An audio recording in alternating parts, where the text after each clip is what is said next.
This channel does not promote any violent, harmful, or illegal activities. All content provided by this channel is meant for an educational purpose only.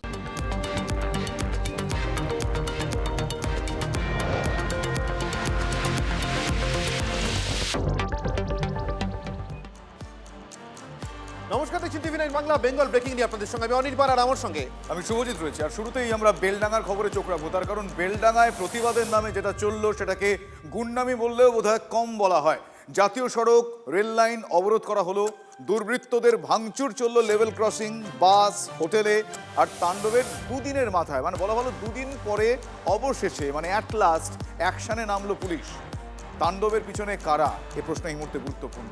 স্থানীয় মানুষজন নাকি বাইরে থেকে লোকজন এসে বহিরাগতরা এসে এই তাণ্ডব চালায়, এ প্রশ্ন এই ঘটনা তুলেছে।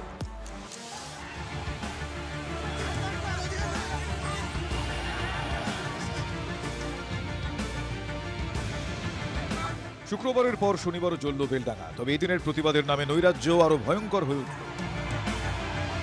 ঝাড়খণ্ডে পরিযায়ী শ্রমিককে খুনের অভিযোগ ঘিরে শুক্রবার পথে নামেন স্থানীয়রা। জাতীয় সড়ক থেকে রেললাইন অবরোধ রাখেন তারা। চরম ভোগান্তির শিকার হতে হয় সাধারণ মানুষকে। দাঁড়িয়ে দাঁড়িয়ে দেখছিল পুলিশ।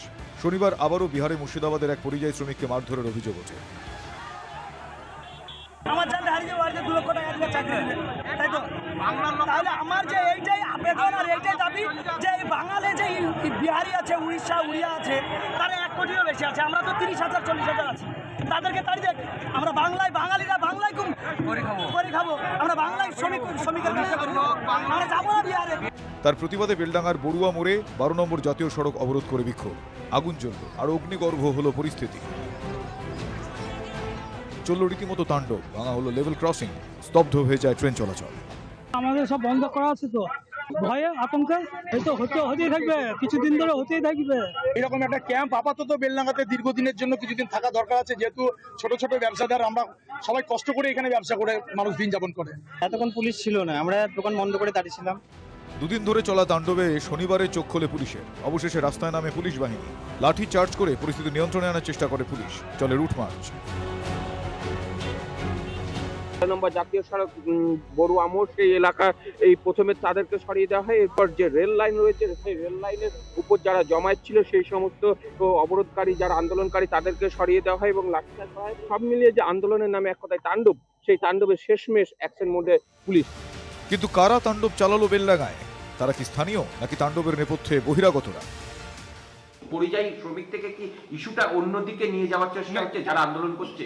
देखिए, काल के परिযায়ী শ্রমিক ইস্যু ছিল डेफिनेटली, लेकिन आज के परिযায়ী শ্রমিক বলে ইস্যু শুরু হয়েছিল, लेकिन ও খালি ওখানে ভায়োলেন্স করারই আলটিমেটলি চেষ্টা ছিল। পুলিশ খুব সুন্দরভাবে কন্ট্রোল করেছে। বেলডাঙ্গায় পরপর দুদিন মার খেতে হলো সাংবাদিকদের, তাও আবার পুলিশের সামনে। কৌশিক ঘোষের রিপোর্ট, টিভি9 বাংলা।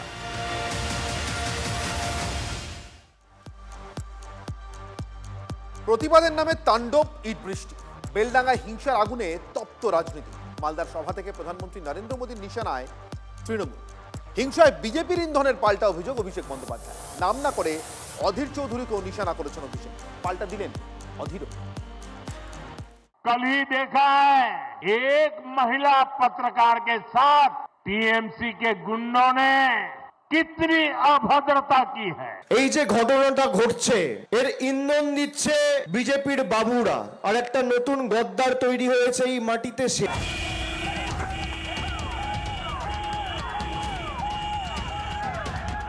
হিংসার আগুনে জ্বলছে মুর্শিদাবাদের বেলডাঙ্গা। প্রতিবাদের নামে চলছে গুন্ডামি। তাণ্ডব থেকে বাদ গেলেন না বাসযাত্রীরা। বাস লক্ষ্য করে ইট পাটকেল। মালদা থেকে কৃষ্ণনগরগামী বাসে ভাঙচুর, আহত প্রায় 5 যাত্রী। গাড়ির যে সামনের অংশ রয়েছে সেই কাঠ ভেঙে দেওয়া হয়েছে এবং যাত্রীদেরও মারধর করা হয়েছে। ড্রাইভারের সিট, সেই ড্রাইভারের সিটের পাশে কিন্তু মোটা একটি যে ঢালাই, সেই ঢালাইয়ের টুকরো পড়ে রয়েছে। বড় বড় ইটের টুকরো, সেই সমস্ত ইটের টুকরো এখনো পড়ে রয়েছে। ভাঙচুর করা হয়েছে হোটেল, ফেলে দেওয়া হয়েছে খাবার। বেলডাঙ্গার বড়ুয়ার মোড়ে যখন তুলকালাম পরিস্থিতি, তখন 150 কিলোমিটার দূরে মালদায় সভা ছিল নরেন্দ্র মোদীর। আর মাত্র 20 কিলোমিটার দূরে বহরমপুরে রোড শো করছিলেন অভিষেক বন্দ্যোপাধ্যায়। দুজনের মুখেই উঠে এসেছে বেলডাঙ্গার হিংসার প্রসঙ্গ। বেলডাঙ্গার অশান্তির কথা উল্লেখ করে পরিবর্তনের ডাক দিয়েছেন নরেন্দ্র মোদী। कल ही देखा है एक महिला पत्रकार के साथ टीएमसी के गुंडों ने कितनी अभद्रता की है। स्थिति को बदलना होगा। कमल छाप पर पड़ा आपका एक एक वोट पश्चिम बंगाल के पुराने गौरव को फिर लौटाएगा। আর তৃণমূলের সর্বভারতীয় সাধারণ সম্পাদক অশান্তির পিছনে বিজেপির ইন্ধন দেখছেন। এর ইন্ধন দিচ্ছে বিজেপির বাবুরা, আর একটা নতুন গদ্দার তৈরি হয়েছে এই মাটিতে সে। আমি যদি আজকে এখানে না আসতাম তাহলে সেই গদ্দারদের অক্সিজেন দেওয়া হতো। কিন্তু শুক্রবার যখন বেলডাঙ্গায় বিক্ষোভের আগুন জ্বলছিল তখন তার দলের সাংসদ বিধায়কদের কাউকেই দেখা যায়নি। 21 বিধানসভা নির্বাচনে মুর্শিদাবাদ তৃণমূলকে 20 জন বিধায়ক দিয়েছিল। 2024 লোকসভায় তৃণমূলের 3 সাংসদকে পাঠিয়েছিল। বহরমপুরের তৃণমূল সাংসদ ইউসুফ পাঠানের সংসদীয় এলাকার মধ্যেই পড়ে বেলডাঙ্গা, কিন্তু শুক্রবার ইউসুফ কোথায় ছিলেন? আমাদের এমপি আজকে এত বড় একটা মুর্শিদাবাদের একটা বহরমপুরের মানুষ, বেলডাঙ্গার মানুষ এত বড় একটা সমস্যার মধ্যে ভুগছে, উনি আজ পর্যন্ত একটা কথা পার্লামেন্টে বলে না। আবার আমাদেরকে এখানে এসে সান্ত্বনা দেয়, তাও দেয় না। শনিবার কিন্তু তাদের প্রায় সবাইকেই দেখা গেল বহরমপুরে অভিষেক বন্দ্যোপাধ্যায়ের রোড শোতে, সঙ্গে ইউসুফ পাঠানও। অথচ 24 লোকসভা ভোটে ইউসুফের কাছে হেরে যাওয়া বহরমপুরের 25 বছরের কংগ্রেস সাংসদ অধীর রঞ্জন চৌধুরী শুক্রবার বিক্ষোভকারীদের শান্ত করতে এলাকায় গিয়েছিলেন। সেই অধীর চৌধুরীকেই নাম না করে আক্রমণ শানালেন অভিষেক বন্দ্যোপাধ্যায়। যারা কোনোদিন মানুষের পাশে থাকেনি, একটা গদ্দারকে, একটা মির্জাফরকে, একটা বিজেপির দামি ক্যান্ডিডেটকে তো আপনারা বিদায় দিয়েছেন, আর একটা নতুন গজিয়েছে, সেটাকে গণতান্ত্রিকভাবে ব্যবস্থা করতে হবে। পরিযায়ী শ্রমিকদের উপর হামলার প্রতিবাদে ফারাক্কায় কংগ্রেসের সভা থেকে পাল্টা দিলেন অধীর রঞ্জন চৌধুরী। আজকে এখানটা এসছে বাংলার খোকাবাবু, সে কোনো মন্ত্রী নয়, শান্তি নয়, কিন্তু সে আসবে বলে বেলডাঙ্গাতে প্রচুর পরিমাণ লাঠি চার্জ হয়ে গেল। সেখানটায় তৃণমূল দলের না কোন এমএলএ যাচ্ছে, না কোনো মন্ত্রী যাচ্ছে, না কোনো এমপি যাচ্ছে, না কোনো সরকারের পক্ষ থেকে কোনো উদ্যোগ দেখা যাচ্ছে। বেলডাঙ্গার বিক্ষোভের আগুনের গনগনে আঁচে ক্রমশ তপ্ত হচ্ছে বঙ্গ রাজনীতি। কৌশিক ঘোষ ও শুভতোষ ভট্টাচার্যর রিপোর্ট, টিভি9 বাংলা।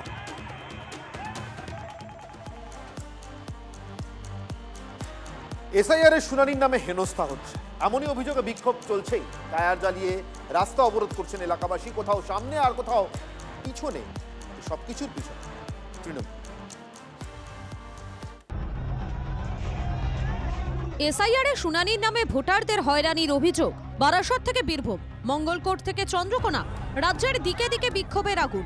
বিডিওর কাছে ডেপুটেশন বারাসত 1 নম্বর ব্লকের ভোটারদের। শুনানির নোটিশ পেতেই বিক্ষোভ আমডাঙ্গার রাহানা 1 নম্বর এলাকার বাসিন্দাদের। 12 নম্বর জাতীয় সড়কে টায়ার চালিয়ে অবরোধ। বিক্ষোভের জেরে দীর্ঘক্ষণ আটকে পড়ে যানবাহন, ভোগান্তির মুখে পড়েন নিত্যযাত্রীরা। এসআইআর এর প্রতিবাদে বীরভূমের ইলামবাজারেও রাস্তা অবরোধ। পরিস্থিতি উত্তপ্ত হয়ে উঠলে লাঠিচার্জ করে ইলামবাজার থানার পুলিশ। 2002 এর লিস্টে গার্জেনদের নাম থাকার সত্ত্বেও যদি আমাদেরকে হ্যারাসমেন্ট হতে হয় তাহলে এই রকম এসআইআর আমরা চাই না। টায়ার চালিয়ে বিক্ষোভের পাশাপাশি মঙ্গলকোটের কুলসোনা গ্রামের রাজ্য সড়কে গাছের গুড়ি ফেলে অবরোধ বাসিন্দাদের। পশ্চিম মেদিনীপুরের চন্দ্রকোনার 2 নম্বর ব্লকে হিয়ারিং নোটিশ পেয়েছেন শতাধিক ভোটার। এরপরেই বিএলওর বাড়ির সামনে জমায়েত, রাস্তা অবরোধ এলাকার বাসিন্দাদের। ছত্রগঞ্জ বুথের 275 জন মানুষের হেয়ারিং এর নোটিশ এসেছে, আর তারপরেই কিন্তু ক্ষিপ্ত হয়ে উঠেছে গ্রামের মানুষজনরা। এই জন্য বেলারোকে আমরা বলছি যদি আপনার অসুবিধা হয় আপনি পদত্যাগ করে দিন, আমাদেরকে বিভ্রান্ত ফেলবেন না। জোরাত করে বলছি আমাদের বিভ্রান্ত ফেলবেন না। আজকের বিষয়টা তো আমি জানি না, আমি জানাবো কিভাবে? আমি এআরও সাহেবকেই ফোন করছি। শুধু ভোটাররাই নয়, নির্বাচন কমিশনের বিরুদ্ধে সুর চড়িয়ে দেগঙ্গায় কর্মবিরতি 200-র বেশি বিএলও। আমাদের উপরে এই ব্যাপারে প্রেসার ক্রিয়েট করলে আমরা যারা বিএলও আছি সবাই পদত্যাগ করব। কেন ইস্তফা হচ্ছে, কি করাচ্ছে, এটা নির্বাচন কমিশন দেখবে, তাদের দায়িত্ব। এসআইআর ইস্যুতে কমিশনের বিরুদ্ধে পথে প্রতিবাদে তৃণমূল। খানাকুলের ঘোষপুর আরামবাগ রোড অবরোধ করে বিক্ষোভ তৃণমূল কর্মী সমর্থকদের। বীরভূমের রামপুরহাট 1 নম্বর ব্লকে বিক্ষোভ সিপিএম এবং তৃণমূলের। বাঁকুড়া বিষ্ণুপুরে তৃণমূল বিধায়ক তন্ময় ঘোষের নেতৃত্বে বিডিও অফিসের গেটে অবস্থান বিক্ষোভ। নিঃশর্তে ভোটার লিস্টে বৈধ নাম তোলার দাবিতে দক্ষিণ 24 পরগনার জীবনতলায় প্রতিবাদ মিছিল শওকত মোল্লা।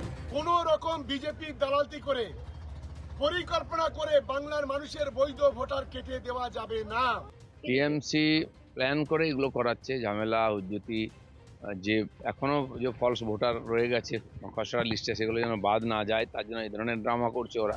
শুনানির দিন যত যাচ্ছে ততই রাজ্যে বাড়ছে ক্ষোভ বিক্ষোভের আগুন। নিত্যদিন বিক্ষোভ অবরোধের জেরে ব্যাহত হচ্ছে স্বাভাবিক জনজীবন। Bureau report, TV9 Bangla. 26-এর মহাযুদ্ধে বঙ্গের রেলপথ যেন রাজনীতির পথ হয়ে উঠেছে। মালদা থেকে একাধিক ট্রেনের উদ্বোধন হলো, রবিবারও একগুচ্ছ উদ্বোধন। এত হাঁকডাকের মধ্যেও উপেক্ষিত থেকে গেল ছাতনা মুকুটমণিপুর যে প্রস্তাবিত রেল প্রকল্প, সেটা। ট্রেনে মুকুটমণিপুরে যাওয়ার যে স্বপ্ন এতদিন ধরে সেখানকার মানুষজন বনে আসছেন, সেটা স্বপ্নই থেকে গেল। রাজনীতির জন্য এটা আটক হয়ে আছে, রাজ্য কেন্দ্র দুটাই, নাহলে তো ওনারা চাইলে আজই হোক। রাজনীতি এই একটা শব্দের এমন নাকি জোর যে রেলপথও আটকে যায়। হাহুতাশ আক্ষেপ নিয়ে গড়গড় করে বলে চলেন বাঁকুড়ার ছাতনার মানুষগুলো। হোটেলে যদি কিছু সুরাহা হয়, সাধারণ মানুষের 100% কাজে লাগবে। হোটেলে একবার হিড়িক হয় যে না এটা করতে হবে, তারপর আবার ভোট পেরিয়ে গেলে আবার সেই। শনিবার মালদা, রবিবারও একাধিক উন্নয়নমূলক প্রকল্পের সঙ্গে বেশ কিছু ট্রেনের উদ্বোধন হবে প্রধানমন্ত্রীর হাত ধরে। তার অন্যতম বিষ্ণুপুর তারকেশ্বর রেলপথে জয়রামবাটি পর্যন্ত ট্রেন। জট কাটিয়ে বিষ্ণুপুর তারকেশ্বর রুট যখন দিনের আলো দেখছে, তখন প্রায় 2 দশক ধরে বঞ্চিত ছাতনা মুকুটমণিপুর রুট। যে রেলপথ শুধু বাঁকুড়া জেলা নয়, পার্শ্ববর্তী পুরুলিয়া, ঝাড়গ্রাম সহ এ রাজ্যের জঙ্গল মহলের উন্নয়নের অন্যতম মাইলস্টোন হয়ে উঠতে পারত, গত 2 দশক ধরে সেই রেলপথের কাজ কার্যত থমকে রয়েছে। 2004-এ এই রুটে 48 কিলোমিটার রেলপথের জন্য প্রস্তাবে অনুমোদন দেয় রেল মন্ত্রক। রাজ্যের কাছে 800 একর জমি চায় রেল। 2009-এ 517 একর জমি অধিগ্রহণ করে রেলকে দেয় তৎকালীন বাম সরকার। অভিযোগ, রাজ্যে পালা বদলের পর থমকে যায় প্রকল্পের কাজ। তারপর যেমন জমি অধিগ্রহণ হয়নি, তেমনি অর্থের অভাবে এগোয়নি লাইন বসানোর কাজও। এলাকাবাসী জমি ছাড়তেও রাজি, কিন্তু কারো তাপ উত্তাপ নেই।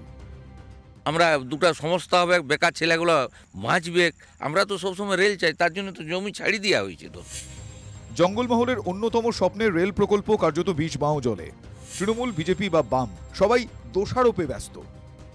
সেখানেও ট্রেন চলতে পারত যদি রাজ্য সরকারের সদিচ্ছা থাকত। রাজ্য সরকার যদি জমি অধিগ্রহণ করে রেল মন্ত্রককে দিত। মুকুটমণিপুর রেল লাইনটাকে জিয়ে রাখার জন্য 1 লাখ টাকা ধরে রেল করতে পারতো, তাহলে আজকে জঙ্গলমহলের মানুষের আর্থিক অনেক সুবিধা হতো।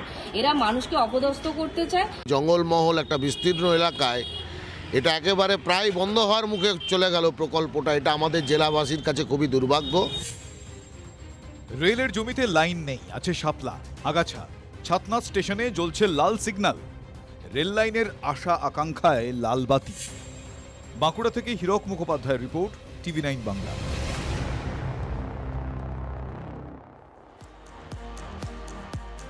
দশচক্রে ভগবান ভূত হয়েছিলেন।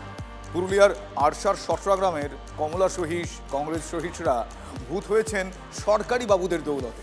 বন্ধ হয়ে গিয়েছে তাদের বার্ধক্য ভাতা, রোজগার নেই, ফলে ভাতা পান না 10-10টা মাস ধরে। ফলে জীবন ধারণ এখন সংকটে। তারা বলছেন 60 পেরিয়ে যাওয়া মানুষগুলো তাদের এই পরিস্থিতির কথা দিনের পর দিন ধরে, কিন্তু কেউ কান দিচ্ছে না। এই নিয়ে দৈনন্দিন রাজনীতি চলছে।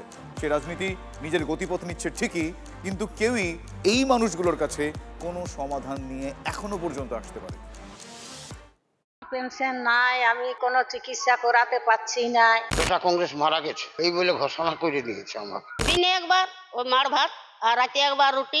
কোথাও পাবো সইদার পয়সা যে মাছ মাংস খাবো? পঞ্চব্যঞ্জন না হলে মুখে খাবার রোচে না, তাহলে দিনের পর দিন মার ভাত খেয়ে বেঁচে থাকা এই মানুষগুলোর কথা একবার ভাবুন। সরকারি হাসপাতালের চিকিৎসা পরিষেবা নিয়ে বিরক্ত? তাহলে এই মানুষগুলোকে দেখুন। টাকার অভাবে যারা ঠিকমতো চিকিৎসাও করাতে পারেন না। কেন জানেন? চেয়ার গরম করে বসে থাকা কিছু ব্যক্তির গাফিলতির জেরে জীবিত মানুষ সরকারি খাতায় মৃত। তার জেরে মাসের পর মাস বার্ধক্য ভাতা থেকে বঞ্চিত হতদরিদ্র এই মানুষগুলো।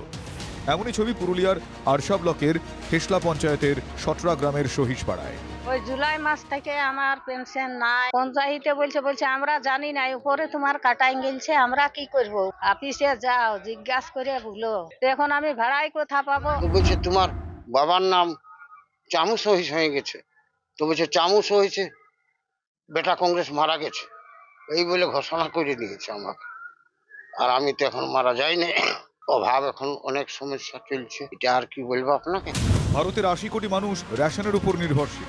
সেখানে দুর্নীতি কিভাবে মানুষের জীবনকে দুর্বিষহ করে তোলে তার জলজ্যান্ত উদাহরণ কমলা সহিস, কংগ্রেস সহিস, প্রতি সহিসরা। আমার স্বামী তো মনে করো পাই নাই পয়সা, অনেক দিন থেকে পাই নাই, আজকে প্রায় 10 মাস হয়ে গেল। পল্টনের চাল পাই 2 লোকে, এটার মধ্যে একবার রুটি তো একবার ভাত, মার ভাত করে করে খাই। 1000 টাকায় কি দিন যায়? তৃণমূল বুক ঠুকে বলে জঙ্গলমহলের মুখে তারা হাসি ফুটিয়েছে, তাহলে এই মানুষগুলোর মুখে কেন চরম বঞ্চনার আক্ষেপ? এখন আমার মা খুব মানে শরীর খারাপ, পয়সা পাচ্ছে না, পঞ্চায়েত কাটিয়ে দিয়েছে, মারি দিয়েছে। 6 মাস ধরে কাটিয়ে দিয়েছে ধরো পেনশনটা আমার মায়ের। ওরা বলছে মারা গেছে, কিন্তু আমার মাকে লেগেছিলি তখন ওরাই ডাঁটাডাঁটি ধমকাধমকি করছে আমরাকে, কিসের জন্য এনেছি ওকে, উপরে চলে যান। দুয়ারে সরকার, পাড়ায় সমাধানের ঢক্কানিনাদ চারপাশে। ভোট আসতেই উন্নয়নের পাঁচালির পাঠ চলছে পাড়ায় মহল্লায়, কিন্তু এখানে তৃণমূল পরিচালিত পঞ্চায়েত কি তার দায়িত্ব আদৌ পালন করছে? বার্ধক্য পেনশন, বিধবা ভাতা, এই জায়গাটা ব্যাপক রকম দুর্নীতি হয়েছে। দুজনকে মৃত দেখিয়ে তাদের পেনশনটাও হয়তো দেখবেন যান তাদের দলেরই কারো রিলেটিভ বা তাদের আত্মীয় স্বজনকে ওই পেনশন গুলো দিয়ে দেবে। অফিসাররা কিছু ভুল করে দিয়ে গেছে, বিডিও বলছে কেন হচ্ছে না, ওখানে যাও। এখানে পঞ্চায়েতে জিজ্ঞাসা করছে, পঞ্চায়েতে বলছে ওখানে যাও। হ্যাঁ, খালি হয়রানি করেছে। অনেকেই বলেন ভারতের মধ্যেও আরেকটা ভারত আছে, এই রাজ্যে তা প্রতিদিন প্রমাণ হয়। এটাই সেই আসল ভারতের ছবি, দুর্নীতি যার রন্ধ্রে রন্ধ্রে, উন্নয়ন যেখানে নেতার বুলিতে, আর বাস্তবে অনুন্নয়নের ফাটল ঢাকে প্রচারের প্লাস্টিক সার্জারিতে। পুরুলিয়া থেকে তপন হালদারের রিপোর্ট, TV9 বাংলা। সুজিত, দেখো 15 বছর আগে বাংলায় পরিবর্তনের ডাক দিয়েছিলেন মমতা বন্দ্যোপাধ্যায়। 26-এর বাংলায় সেই পরিবর্তনের আহ্বান নতুন করে নরেন্দ্র মোদীর গলায়। মালদায় একগুচ্ছ প্রকল্প উদ্বোধন করে উন্নয়নের স্বপ্ন ফিরি করলেন আজ মোদী। দুর্নীতির অভিযোগকে জুড়ে তুলোধনা করলেন তৃণমূলকে। এদিনই কলকাতা হাইকোর্টের জলপাইগুড়ি সার্কিট বেঞ্চের উদ্বোধনী অনুষ্ঠানে গিয়েছেন মুখ্যমন্ত্রী। দেশের প্রধান বিচারপতির সামনে গণতন্ত্রকে রক্ষার আহ্বান জানিয়েছেন মুখ্যমন্ত্রী একই মঞ্চে থেকে। মালদার মাটি, গৌড়ের ইতিহাস, বাংলার শৌর্য, ভারতের বিকাশ। মালদার সভায় বাংলার ঐতিহ্য রক্ষার আহ্বান জানালেন প্রধানমন্ত্রী। তখন জলপাইগুড়িতে গণতন্ত্র রক্ষার আর্জি শোনা গেল মুখ্যমন্ত্রীর মুখে। Please protect the people. I am not saying for me, I am saying save democracy. 266 কিলোমিটারের ব্যবধানে দুটি পৃথক অনুষ্ঠান, কিন্তু উত্তরে হাওয়ায় রাজনীতির গরম বুঝিয়ে দিল সামনেই হাই ভোল্টেজ বিধানসভা নির্বাচন। मैं बंगाल के बेहतर भविष्य के लिए असली परिवर्तन का विश्वास देख रहा हूं। প্রাক্তন রেলমন্ত্রী বরকত গনি খান চৌধুরীর বাড়ি মালদায়।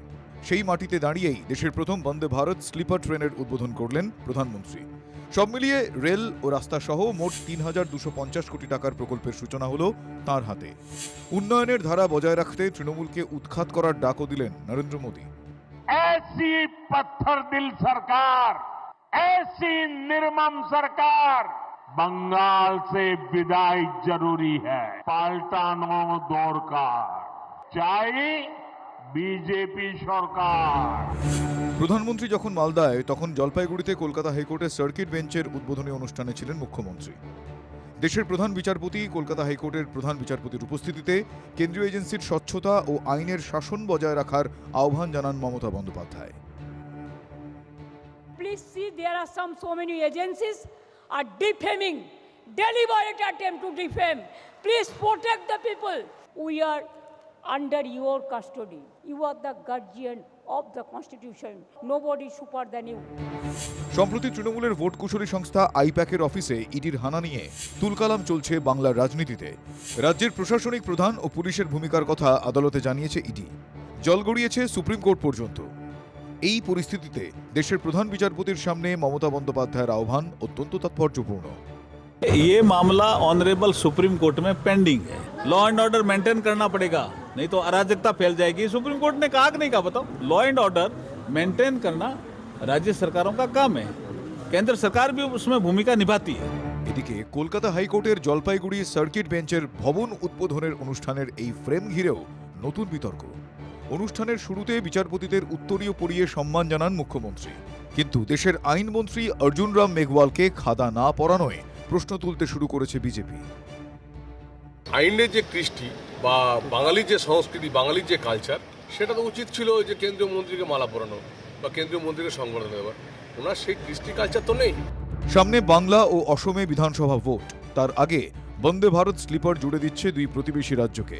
আবার উত্তরবঙ্গের মানুষের বহু যুগের দাবি মেনে কলকাতা হাইকোর্টের জলপাইগুড়ি সার্কিট বেঞ্চের উদ্বোধন হলো এদিন। উত্তরে উন্নয়নের রাজনীতি, শেষ উত্তর দেবেন সাধারণ মানুষ। প্রদীপ্ত কান্তি ঘোষ, শুভতোষ ভট্টাচার্য ও প্রসেনজিৎ চৌধুরীর রিপোর্ট, TV9 বাংলা।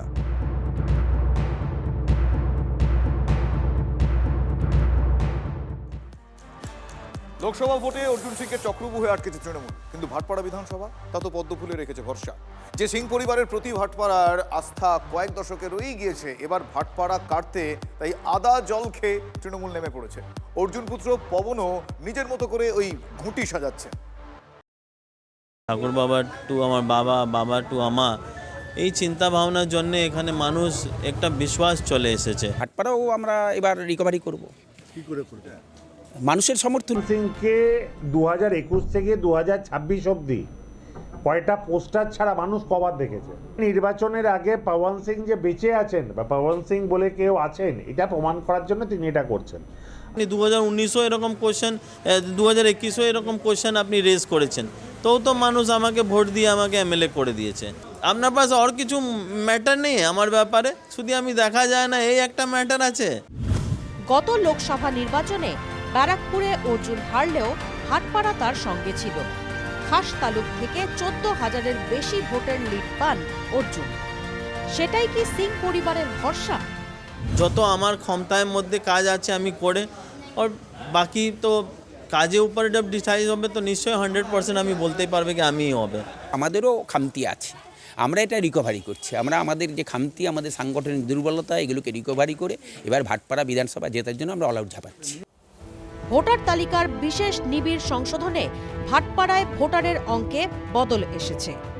31,000-ও বেশি ভোট বাতিল হয়েছে SIR-এ। বিজেপি নিতে পারবে না তৃণমূল এই ফায়দা নেবে এই জুট মিল এলাকায়, সেটাই এখন লাখ টাকার প্রশ্ন। 2026-এর নির্বাচন সিং পরিবারের কেউ ভাটপাড়া থেকে জিততে পারবে না। ভাটপাড়ার মানুষ লাল ঝান্ডার পক্ষে কথা বলা শুরু করেছে। শুধু ব্যারাকপুর লোকসভা পুনরুদ্ধার নয়, গত কয়েক বছরে অর্জুন সিংয়ের পরিবারেও তৃণমূল ভাঙন ধরিয়েছে। সুনীল সিং ফিরেছেন জোড়াফুলে। অর্জুনের ভাইপো সৌরভ সিংকেও তৃণমূল দলে টেনেছে। ভাইপো সঞ্জয় সিং, ছেলে পবন এবং অর্জুন সিং বাড়ির 3 মুখ পদ্মের নামাবলী।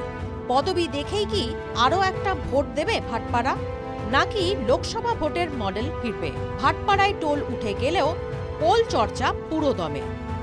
অনন্ত চট্টোপাধ্যায়ের রিপোর্ট, TV9 বাংলা।